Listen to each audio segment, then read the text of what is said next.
자, 우리가 지난 시간까지 우리가 소득세 관리 작업을 해봤습니다. 그래서 이제 실습 남아있는 것은 기출문제하고 모의고사, 이제 본격적인 이제 시험 준비 부분을 남겨놓고 있어요. 그래서 이제 다음 내일부터는 여러분이 1교시 분계 연습하고 그 다음에 2, 3, 4교시는 기출문제 풀고 이렇게 하면 되겠습니다. 자, 오늘 4교시는 이제 여기 이론평가 문제 풀이하면 다 시간이 될 것 같습니다. 이론평가 문제 10문제 어떻게 출제되었는지 보겠는데 59회 문제는 2023년도 출제 문제입니다. 자, 59회 1번부터 한번 풀어보도록 하겠습니다. 다음 중 내부 회계관리 제도에 대한 설명으로 옳지 않은 것은 이랬습니다. 여러분, 내부 회계관리 제도는 내부 통제제도, 즉 내부 관리 제도의 한 영역이 회계관리 제도입니다. 자, 1번. 기업은 내부 고발자를 보호하는 프로그램을 갖춰야 하죠. 그래서 내부 회계관리 제도에서 이 내부 고발자 보호 프로그램은 굉장히 중요한 내용이라고 우리 배웠습니다. 다음에 2번. 외부에 공시되는 재무제표의 신뢰성 확보를 주된 목적으로 한다. 자, 우리가 내부 회계관리 제도가 잘 됐을 때는 우리 회사가 생산한 재무제표에 대해서 외부에서 신뢰하게 되죠. 그래서 신뢰성 확보가 중요한 목표가 됩니다. 내부 회계관리제도의 목적 중에 하나는 내부 통제제도에서 내부 관리제도에서 두 번째 목적인 회계정보의 신뢰성 확보라는 목적이 있죠. 그것과 관련이 있는 거예요. 그래서 맞습니다. 다음 3번. 회계감사를 수행하는 외부감사인이 따라야 할 감사 절차를 규정하고 있다라고 했는데 이거 잘못됐죠. 그래서 옳지 않은 것은 3번이 되겠습니다. 우리 내부 회계관리제도는 내부에 적용되는 것이지 외부 감사인이 그걸 적용할 필요가 없는 것이죠. 그래서 3번 틀렸고요. 4번. 재고자산이 보관된 창고에 대한 물리적 접근을 통제하는 것도 내부 회계관리 제도의 범위에 포함이 됩니다. 그렇기 때문에 우리가 이 회계관리 부서에서 재고조사 실사할 수 있는 권한이 있는 거예요. 현장에 가서 제품이나 제공품이나 원재료 이런 거에 실제 재고량을 조사하는 것을 우리가 실사라고 그러죠. 그래서 그것은 바로 자산 보호의 의무가 있기 때문에 내부 회계관리 제도의 하나의 자산보호 기능에 해당이 됩니다. 그렇기 때문에 이것도 맞다. 3번이 답이에요. 2번. 다음 중 매출 원가 계산에 영향을 미치지 않는 것은 이랬습니다. 자, 매출 원가에 영향을 미치지 않는다 하는 거. 여러분, 매출 원가는 상품으로 말하면 기초상품 재고액, 그 다음에 단기상품 매입액, 기말상품 재고액이 매출원가에 영향을 미치는 것이고, 제품이라고 하면은 기초 제품 재고액, 단기 제품 제조원가, 그 다음에 기말 제품 재고액이 매출원가의 산출 공식이죠. 자, 1번 보겠습니다. 재고자산의 평가 손실이다. 재고자산의 가격이 하락을 하면은 저가법으로 평가하기 때문에 재고자산 평가 손실이 발생합니다. 이것은 매출 원가에 반영합니까? 영업의 비용으로 처리합니까? 매출 원가에 반영해요. 우리가 재고 금액을 줄여서 입력한단 말이죠. 재고 금액을 평가한 금액으로 줄여서 입력하기 때문에 그만큼 매출 원가가 증가하게 되죠. 그래서 재고자산 평가 손실은 재고자산 금액으로 환산해서 감소한 금액으로 입력을 하기 때문에 자연스럽게 제품 매출원가에 가산이 됩니다. 상품도 마찬가지. 그래서 이거는 영향이 있는 거고요. 직접 영향이 있어요. 다음 2번. 정상적으로 발생한 재고자산의 감모 손실. 자, 우리 재고자산의 감모 손실은 정상과 비정상이 있죠. 비정상 여러분 수동 결산할 때 나오죠. 비정상 감모는 수동 결산 사항이에요. 그래가지고 그것을 차변에 재고자산 감모 손실이라는 900번 때 영업의 비용 처리하죠. 그게 비정상 감모를 회계 처리하는 방식이에요. 그러면 정상 감모는 뭐예요? 정상적으로 제품이 없어졌기 때문에 그 없어진 금액, 실제 재고조사한 금액을 기말 재고액에다 입력하는 거예요. 그러면 없어진 금액이 그대로 원가에 포함이 되겠죠? 재고자산 평가 손실과 마찬가지로 정상적인 감모는 자연스럽게 매출원가에 포함이 됩니다. 왜냐? 줄어든 금액을 입력하니까. 실제 장부 금액을 입력하는 것이 아니라 실제 조사한 금액을 입력하기 때문에 정상적인 재고자산 감모 손실은 매출원가에 가산이 되게 돼 있어요. 직접 영향이 있습니다. 다음 3번. 재고자산의 매출시 운반비. 네, 매출이니까 제품이겠죠? 네, 제품을 매출했어요. 그럼 운반비가 들어갔다. 그러면 800번 때 운반비로 해야죠. 매출원가가 아니죠. 그래서 답은 3번. 판매관리비다 이거죠. 이거는. 그러면 4번을 볼까요? 재고자산의 매입애누리, 매입환출. 자, 매입금액이 줄어드는 거죠. 매입애누리, 매입환출. 예, 반품시키거나 제품의 원재료의 하자가 있어서 애누리 받았어요. 그러면 원재료 입고 금액이, 즉 재고 금액이 줄어들죠. 원재료 금액이 줄어들면 매출원가도 줄어드는 거예요. 그래서 이것도 원재료라면 간접적인 영향이 있을 것이고, 만약에 상품이다 그러면 직접적으로 영향이 있겠죠. 그래서 매입시 애누리, 매입시 애누리니까 도소매업이면 상품을 매입할 것이고, 제조업이면 원재료를 매입할 텐데, 원재료 매입시 애누리나 환출은 일단 제조원가로 갔다가 나중에 당기 제품 제조원가가 매출원가로 올라오니까 간접적으로 영향이 있는 것이고, 상품의 경우는 매입원가 자체가, 매입금액 자체가 바로 당기 매입액이 그 매출원가에 직접 들어가거든요. 그렇기 때문에 직접적으로 영향이 있을 수도 있다.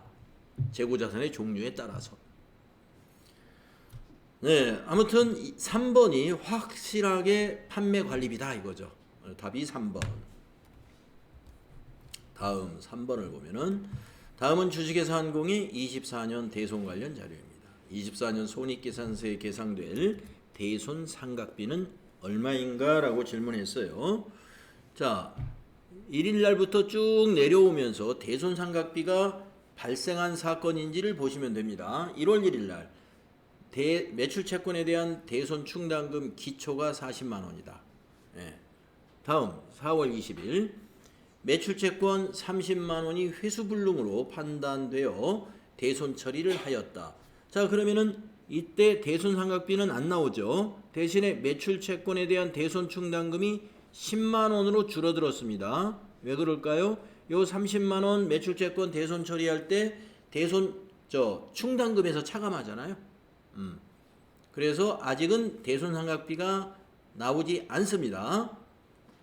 다음 10월 15일 23년도 대손 처리했던 매출채권 중 10만 원을 현금으로 회수했답니다. 대손 처리했는데 입금이 됐어요. 그럼 그것을 대손 충당금에다가 다시 충당하죠. 대손금이 회수되는 분계 여러분 기억나시나요? 차변의 보통예금, 대변의 대손 충당금이에요. 대손 충당금에 충당합니다.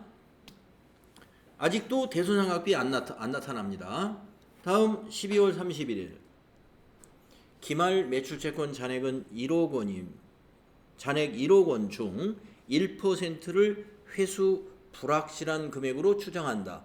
1억 원의 1%가 회수가 불확실하면 그만큼 대손 충당금을 보충해 놔야죠. 설정해 놔야죠. 예. 1억 원의 1%는 100만 원입니다. 100만 원의 대손 충당금이 만들어져 있어야 되는데 지금 현재 잔액은 20만 원입니다. 따라서 얼마를 추가로 충당해야 되냐면 80만 원을 추가 설정해야죠. 그렇죠? 80만 원 추가 설정. 그걸 보충법이라고 그러잖아요. 대손 충당금은 보충법으로 설정합니다. 그래서 외상 매출금의 대손 충당금, 대손 삼각비에다가 우리가 80만 원 입력해 가지고 자동 결산해서 여러분 전표 추가 누르잖아요. 그러면 차변의 대손 삼각비 80만 원, 대변의 대손 충당금 80만 원이 추가되어 가지고 결과적으로 재무상태표에 가면 대손 충당금이 100만 원으로 보이게 되는 거죠. 기존에 20만 원 있으니까. 따라서 대손상각비, 손익계산서로 가는 대손상각비는 맨 마지막 12월 31일에 요 80만 원 추가 설정할 때 나타나게 됩니다. 그래서 답이 1번이에요. 다음은 4번 보겠습니다. 주식회사 한국은 단기 중 유상증자를 2차례 실시했다. 다음 자료를 토대로 재무상태표에 표시되는 주식 발행 초과금 계산하면 얼마인가? 단 전기말 주식 발행 초과금과 주식 할인 발행 차금의 잔액은 없는 것으로 보고 이것만 가지고 판단하시오 이 말입니다. 왜 이런 추가를 줬냐면은 그게 있었다면 그걸 같이 반영을 서로 상기하여 처리해야 되기 때문에 그렇습니다. 자, 유상증자 분계 우리가 지난 시간에 많이 해봤죠. 자, 3월 5일 주식 발행 초과금만 따져보면 됩니다. 자, 3월 5일 날 발행 주식수 1000주, 한 주당 발행 금액 2만원, 액면 금액 만원, 수수료 없다라고 했습니다. 자, 한 주당 만원씩 초과했어요. 1000주입니다. 그러면 1000만 원이 주식 발행 초과금 발생했네요. 예, 1000만 원 메모해 놓겠습니다.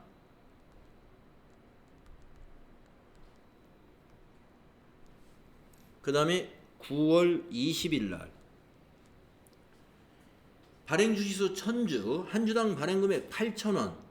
이번에는 낮은 금액으로 발행했습니다. 액면 금액은 만원이에요. 똑같이. 이번에 수수료가 있습니다. 20만원. 그러면 수수료는 할인 발행 차금에다가 가산하는 거예요. 가산. 자, 그러면은 한 주당 얼마씩 할인 발행을 했느냐? 2,000원씩이에요. 만원이 8,000원이니까. 2,000원씩 1000주. 200만원. 200만원. 자, 그런데 20만원이 수수료가 들어갔으니까 220만원이 주식 할인 발행 차금이 발생합니다. 220만원 할인 발행 차금. 자, 할증 주식 발행 초과금과 주식 할인 발행 차금은 서로 상계 처리한다. 그래서 1000만원에서 220을 빼면 돼요. 그러면 780이 되겠죠. 주식 발행 초과금은 780만원으로 표시가 됩니다. 답은 1번 되겠습니다. 서로 상계하는 거니까요. 다음 5번. 다음은 주식회사 한공의 외화 매출 관련 자료입니다. 이를 토대로 계산한 외화 외상 매출금의 외화 환산 손익을 얼마냐? 외화 환산 손익은 외상 매출금을 평가해 가지고 환율 차이, 그 환율 차이의 이익이냐 손실이냐 기말에 평가하는 내용입니다. 자, 7월 1일 날 미국에 있는 거래처의 상품 1000달러를 외상으로 팔았습니다. 판매 시점의 환율은 1000원이었습니다. 그러면 100만 원이에요. 외상 매출금. 7월 1일 당시에. 그리고 12월 31일이 되었습니다. 결산 시점의 환율은 1,100원이 됐습니다. 그러면 외상 매출금이 1000달러니까 110만 원이 됩니다. 외상 매출금 자산이 10만 원 증가되는 분기를 해야 돼요. 차변에 외화 외상 매출금 10만 원, 대변에 외화 환산 이익 10만 원. 그래서 분계는 분계가 아니고 이게 뭔가요? 외화 외상 매출금은 110만 원이 돼야 되고 외화 환산 이익은 10만 원이 돼요. 답이 3, 이 번호가 왜 이러죠? 이게 4번이죠? 답이 4번에 있죠. 외화 외상 매출금은 기말에 110만 원이 돼야 되고 외화 환산 이익이 10만 원 손익에 반영돼야 됩니다. 번호가 4번인데요. 3번으로 잘못되어 있습니다. 네, 5번까지 무난하죠? 다음 6번. 다음은 주식회사 한공이 24년 중 취득하여 보유 중인 유가증권 내역입니다.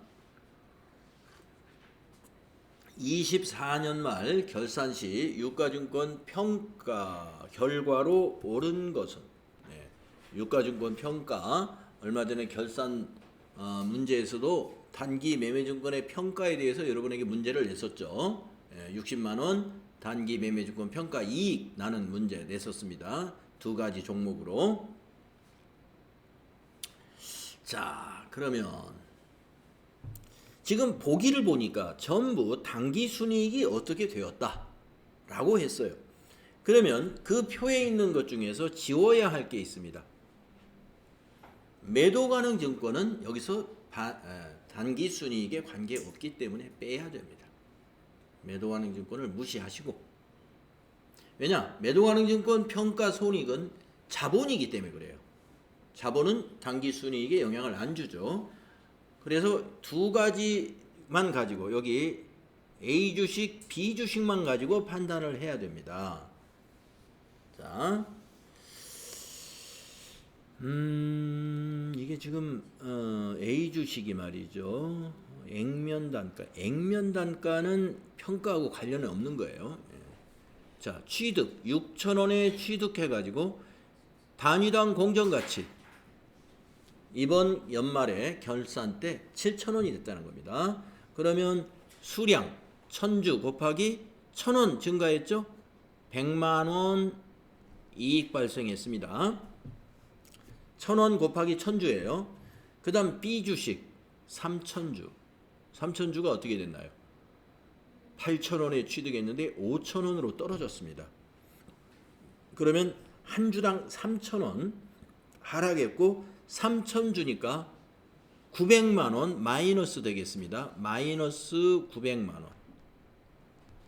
자, 이걸 합산하면 마이너스 800만 원이죠. 그래서 마이너스 800만 원 단기 매매증권 평가 손실을 반영하면 돼요. 그래서 단기 순이익이 800만 원 감소한다. 3번이 맞는 거죠.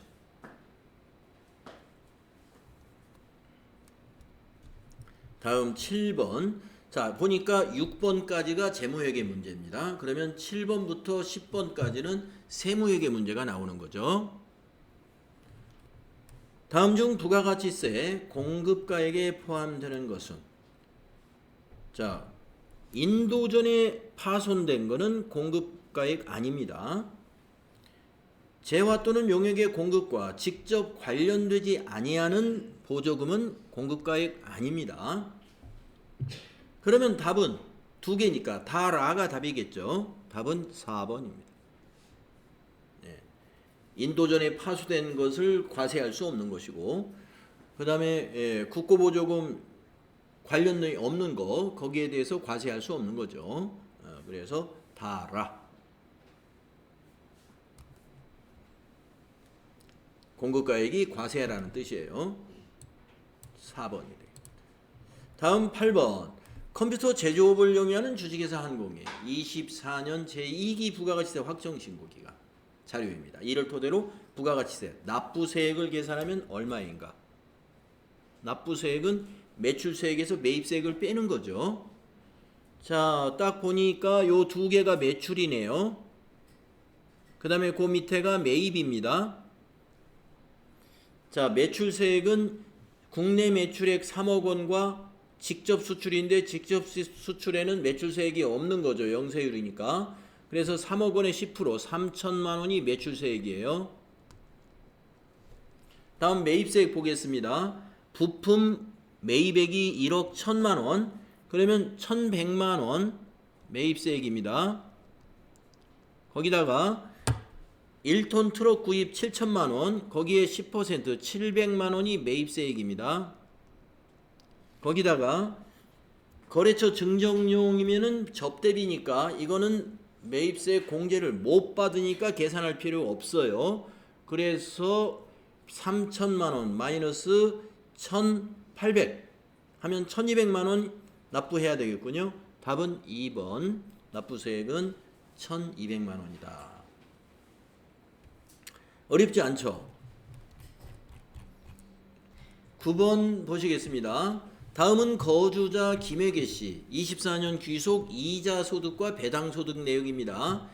김혜계씨 종합과세 대상 이자와 배당 소득은 얼마인가? 외국 법인으로부터 받은 현금 배당금을 제외하고는 모두 소득세법에 따라서 적법하게 원천징수가 되었어요.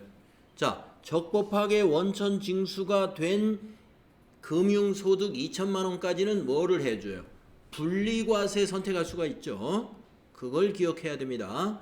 근데 원천징수가 안 된 이자나 배당소득이 있다 라고 한다면 그건 무조건 종합신고해야 된다고 그랬죠. 예, 그것은 종합과세. 지금 문제는 종합과세 금융소득을 구하라 이 말이에요. 자, 가번을 보겠습니다. 내국법인으로부터 받은 현금 배당금 이건 원천징수 됐고 400. 직장공제 초과반환금 이것도 이자 소득입니다만은 이거는 무조건 분리과세예요. 직장공제 초과반환금은 종합과세가 절대 안 되고 무조건 분리과세니까 이건 아예 빼고, 외국법인으로부터 받은 현금 배당금 이거는 아까 질문에서 뭐라고 그랬냐면은 외국에서 받은 거는 원천징수를 안 했다고 그랬어요. 안 했으므로 이거는 무조건 포함해야 돼요. 그 다음에 비영업대금의 이익. 비영업대금의 이익은 원천징수 되었다고 봐야 되겠죠. 아까 외국에서 받은 것만 원천징수 안 했다고 그랬어요. 자, 그러면은 원천징수 한 금융소득과 무조건 종합과세하는 금융소득을 다 더해보세요. 자, 여기가 400, 여기가 300, 여기가 1200 그렇습니다. 다 더하면 얼마예요? 1900이죠. 1900이니까 조건부 분리과세인 내국법인 현금배당, 그 다음에 비영업대금의 이익, 이거는 분리과세를 선택하게 되겠죠. 그래서 종합과세는 1번 300만 원만 종합과세 되는 것이다. 가번은 왜 빠지고 라번이 왜 빠지는지 아시겠죠? 무조건 종합과세되는 300만 원 포함해서 조건부 종합과세인 1,600만 원을 더해 보니 1,900이다 이거죠. 2천만 원 이하잖아요. 2천만 원 이하니까 조건부 분리과세는 분리과세를 선택하는 게 유리하다. 그래서 분리과세를 선택했고 원천징수 하지 않은 것만 종합과세 하면 됩니다. 신고를 하면 돼요. 300만 원 되겠습니다. 여기서 중요한 것은 또 나번에 직장공제의 초과 반환금은 무조건 분리과세 되는 금융소득이라는 것, 이걸 기억해 줘야 됩니다. 법원 보강금에 대한 이자 소득도 무조건 분리과세예요. 법원 보강금.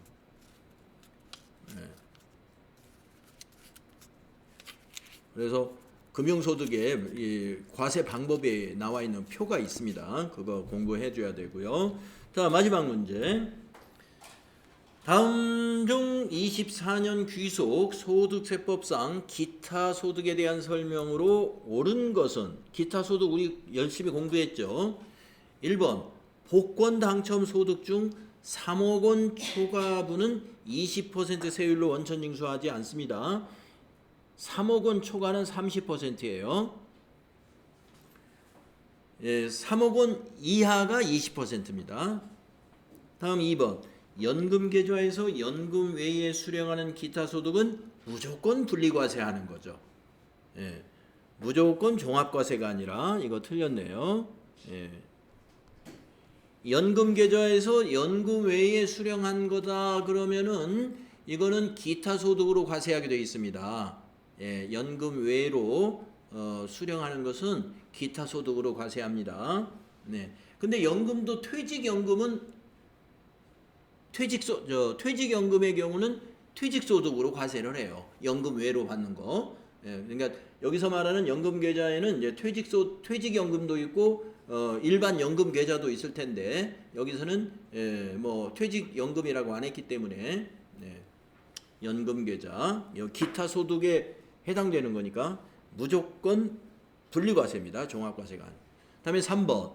법인세법에 의하여 처분된 기타 소득의 수입 시기가 언제일까요? 법인에 해당 사업연도 결산 확정일. 그렇습니다. 법인세법에 의해서 처분이 일어나려면요, 법인세 세무조정이 끝나야 그것이 확정되니까 바로 법인세 세무조정이 끝나는 시기를 우리가 법인의 결산 확정일이라고 그래요. 법인의 결산 확정일. 그래서 3번은 맞았습니다. 답이 3번이겠네요. 그러면 4번은 뭐가 틀렸나 볼까요? 뇌물, 알선수재, 배임수재에 따라 받은 금품의 기타 소득 금액의 합계액이 300만 원 이하인 경우는 분리과세를 선택할 수 있을까요? 네, 이거는 조건부가 아닙니다.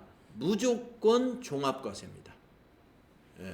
뇌물이나 알선수재를 원천징수했다는 게 말이 안 되죠. 그렇기 때문에 이것은 원천징수가 근본적으로 안 되는 기타 소득이에요. 그러니까 뇌물과 알선수재는 항상 무조건 종합과세에 포함을 시키는 거예요. 그래서 300만 원 이하 이런 거 분리과세 선택할 수 없다는 거죠. 그래서 이것도 틀렸어요. 맞은 건 3번밖에 없죠. 잘 읽어보시면 이렇게 출제가 된다. 그래서 앞으로 여러분들이 기출문제, 이론문제 나오는 것을 반복적으로 풀면서 부족한 이론을 채워나가야 된다. 이렇게 보시면 되겠습니다. 자, 오늘 여기까지 하겠습니다.